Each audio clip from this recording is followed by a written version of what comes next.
Hello, ഇത് episode 6. രാവിലെ എണീറ്റു, നല്ല കാലാവസ്ഥ. 4 കിളികൾ ബെർലിനിൽ പോയി അങ്ങനെ ഇരിക്കും. അതാണ് അവസ്ഥ. രാവിലെ എൻ്റെ മീശ കൊണ്ടു അതൊന്ന് ട്രിം ചെയ്തു. എന്തിൻ്റെ കഴപ്പാണാവോ. രാവിലെ സ്റ്റെബിനെയും കൂട്ടി ആൾഡി പോയി ഒരു ചിപ്സ് എടുത്തു. ഒരു യാത്രയ്ക്കല്ലേ, ചിപ്സ് മസ്റ്റ് അല്ല. കുറച്ച് വെള്ളം എടുത്തു, ഒരു ക്രൂസോൺ എടുത്തു, യാത്ര തുടങ്ങി. അപ്പോഴാണ് ബിഞ്ചാട്ടം വിളിച്ചത്. പറഞ്ഞാൽ പ്ലാറ്റ്ഫോമിൽ ട്രെയിൻ കയറി, ട്രെയിനിൽ പ്ലാറ്റ്ഫോം ഇറങ്ങി. ചുരുക്കം പറഞ്ഞ ആൾ കയറിയില്ല. കണകുണ പറഞ്ഞിട്ട് കാര്യമൊന്നുമില്ല. ഞങ്ങൾക്ക് 1 മണിക്കൂർ പോസ്റ്റ് കിട്ടി. ഇതാണ് ബിലോഫീൽഡ് ബാൻ ഓഫ്. അതിന് മുമ്പിൽ കുറച്ചായിരുന്നു നോക്കുമ്പോൾ നിറച്ച് ചിക്സ് അങ്ങോട്ട് ഇങ്ങോട്ട് നടക്കുന്നുണ്ട്. ഞാനും സ്റ്റെബിയും ഞങ്ങളുടെ പതിവ് കലാപരിപാടി തുടങ്ങി. കണ്ടാ, ആർക്കും ഒരു സംശയം. അങ്ങനെ കുറച്ചേരം കഴിഞ്ഞപ്പോൾ ദേ വരുന്നു ഭരതനുണ്ണി. ഇവനെന്ന് ദുബായിക്ക് പോയടാ, ബെർലിൻ വരെ ഉള്ളോടാ എന്ന് പറയുമ്പോഴേക്കും അവൻ പറഞ്ഞാ അങ്ങടെ എനിക്ക് കിയോസ്കി പോവാം.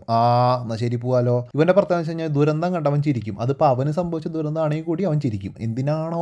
അത് കഴിഞ്ഞ് ഞങ്ങൾ കിയോസ്കി പോയി കുറച്ച് ബിയർ വാങ്ങി. അത് കഴിഞ്ഞ് ബിയർ മേടിച്ച് പ്രോസ്റ്റൊക്കെ അടിച്ച് കുടിച്ചു. ഞാൻ പറയുകയാണ്, alcohol is injurious to health. അത് കഴിഞ്ഞ് ഞങ്ങൾ ഉള്ളിലേക്ക് പോയപ്പോൾ ദേ വരുന്നു 31 വയസ്സായ എബിൻ ചേട്ടൻ.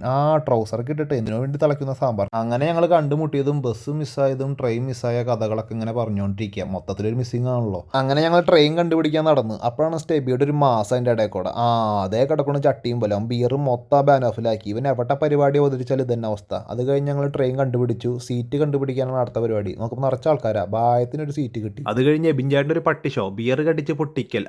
പൊളി സാധനം. ഇത് കണ്ട് ഇവര് ഭയങ്കര കയ്യടി. പൊളി. Indian military cyber wing major ശ്രീകുമാറിനില്ലാത്ത ജാട. അങ്ങനെ ഞങ്ങൾ യാത്ര തുടങ്ങി.